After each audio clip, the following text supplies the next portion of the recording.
श्री कृष्ण कहते हैं जो सचमुच ज्ञानी होते हैं वो ना उनका शौक करते हैं जो मर गए हैं और ना उनका शौक करते हैं जो अब भी नहीं मरे हैं, क्योंकि वो जानते हैं कि जो मर गया है वो फिर जन्म लेगा और जो अभी जीवित है वो अवश्य मर जाएगा। मरने वाला फिर जन्म लेगा, क्योंकि केवल शरीर का नाश होता है, शरीर के अंदर जो आत्मा है वो कभी नहीं मारता। हे पार्थ, इस संसार में दो ही वस्तु है, एक शरीर और दूसरा शरीर में रहने वाला आत्मा। जो शरीर में रहने वाला आत्मा रूप है वो कभी मरता नहीं और जो शरीर है वो सदा रहता नहीं। आत्मा एक शरीर छोड़ता है और दूसरा शरीर धारण कर लेता है, बिल्कुल वैसे ही जैसे मनुष्य पुराने कपड़े उतारकर नए कपड़े धारण कर लेता है। हे पार्थ, केवल इतना समझ लो कि मृत्यु एक दरवाजा है जिसके अंदर जाते ही आत्मा पुराना शरीर छोड़ देती है। वास्तव में मृत्यु और जन्म के दो दरवाजे हैं जो एक दूसरे के आमने सामने हैं। प्राणी जब मृत्यु के दरवाजे पर पहुंचता है तो उस शरीर की मृत्यु हो जाती है, फिर आत्मा का प्रकाश उस शरीर को छोड़कर आगे चल जाता है और फिर वो प्रकाश नए जन्म के दरवाजे में प्रवेश करता है, जहां जीवात्मा को फिर से एक नया शरीर प्राप्त हो जाता है और वहां से उसके नए जन्म की नई यात्रा शुरू हो जाती है। हे पार्थ, आत्मा नित्य है इसलिए वो नहीं बदलती, परंतु शरीर नाशवान है इसलिए एक ही आत्मा के कई शरीर बदलते हैं। इसलिए हर नए जन्म में वो नए नए शरीर धारण करता रहता है। इंसान को जन्म के समय जो शिशु का शरीर मिलता है वही शिशु का शरीर काल के प्रभाव से एक बालक का शरीर हो जाता है, फिर वह किशोर अवस्था में आता है, फिर एक जवान पुरुष का शरीर बनता है, फिर बूढ़े का रूप लेकर अंत में एक सूखे पत्ते की तरह जीवन के वृक्ष से टूटकर गिर जाता है। इस प्रकार जो शरीर पल पल छिन छिन अपने विनाश की ओर बढ़ रहा है, उस शरीर की मृत्यु का शोक ज्ञानीजन नहीं करते। फूल की भांति हमारे शरीर अपनी प्रकृति के कारण जन्मते हैं, बच्चे बनते हैं, जवान होते हैं, फिर वही जवानी मुरझाने लगती है जिसे बुढ़ापा कहते हैं, और उस वृद्ध शरीर को जब आत्मा छोड़ देती है तो उस शरीर की मृत्यु हो जाती है।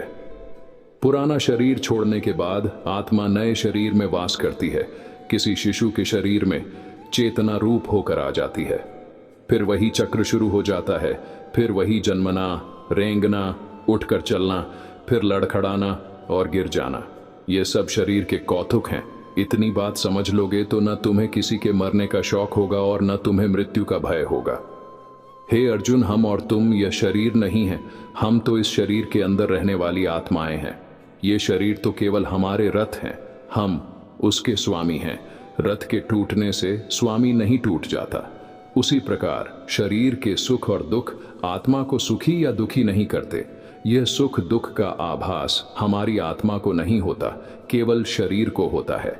आत्मा को कुछ नहीं होता, क्योंकि ये होना ना होना, सुख दुख, सर्दी गर्मी, यह सब प्रकृति के नियम हैं।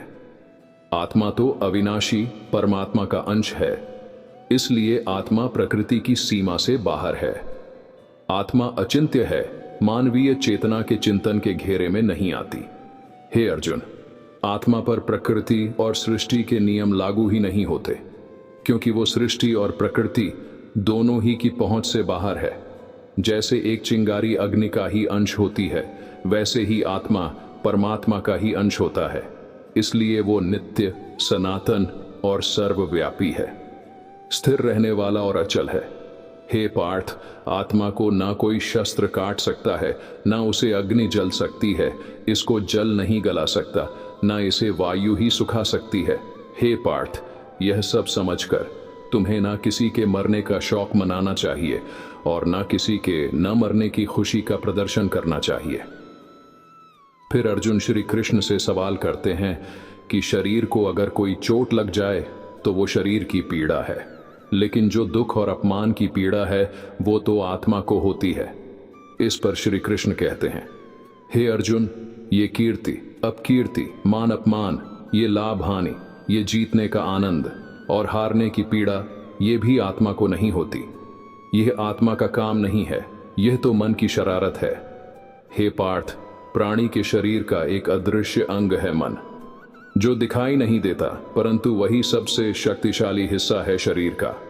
ये याद रखो कि मन शरीर का हिस्सा है, उसका आत्मा से कोई संबंध नहीं। ये मन ही इंद्रियों के घोड़ों को इधर उधर भटकता है।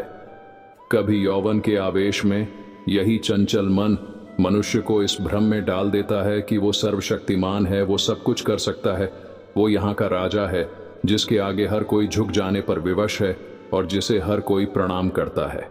जिस तरह दीपक की बाती को दीपक तले छुपा अंधेरा दिखाई नहीं देता, उसी तरह जवानी को उसके पीछे छुपा बुढ़ापा और कमजोरी दिखाई नहीं देती। परंतु जब शरीर के दीपक में यौवन शक्ति का घी जल जल कर समाप्त होने लगता है और दीपक तले छुपा अंधेरा बढ़ने लगता है, तो मनुष्य घबराकर चिल्लाने लगता है, मैं बीमार हूं। ये रोने का नाटक भी मन ही करता है। हे पार्थ, मनुष्य को मैं के घमंड की मदिरा पिलाकर मदहोश करने वाला पाखंडी केवल मन है। अंत में मैं सभी भाइयों और बहनों से प्रार्थना करता हूं कि इस वीडियो को लाइक करके सब्सक्राइब करें और कमेंट में जरूर लिखें, जय श्री कृष्ण। आप पर और आपके परिवार पर श्री कृष्ण की कृपा बनी रहे।